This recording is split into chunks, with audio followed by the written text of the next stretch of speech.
aš turiu tau pasiūlymą. Tau nepasigirdo. Iš tikrųjų, pasiūlymas yra toksai. Tie žmonės, kurie yra sukaupę 10, 20, 30 tūkstančių eurų ir šiuo metu neturite kur jų padėti, nenorite pirkti kol kas nekilnojamo turto, norite išlaukti to momento, kur investuosite savo tuos didelius pinigus, tai ko laukite, tie pinigai gali jums uždirbti dar papildomus pinigus. Dėkite į mūsų bendrovę į VIP sutartį vienkartinę įmoką. Tai yra ta įmoka, kurią jūs esate šiuo metu sukaupę.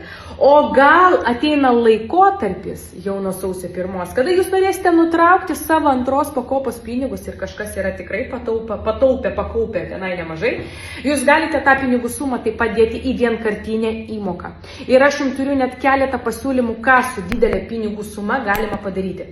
Ir pats pagrindinis dalykas, kuris džiugina žmonės, su vienkartinė įmoka, kad jūs tos pinigus galite naudoti bet kada. Jums nepasigirdo, naudoti pinigus galėsit bet kada.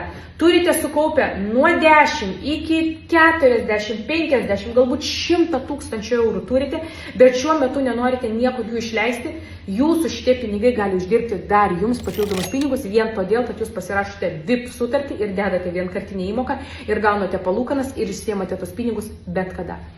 Ar negeras pasiūlymas? Jūs net neįsivaizduojat, ant kiek žmonės yra patenkinti šiuo mūsų produktu.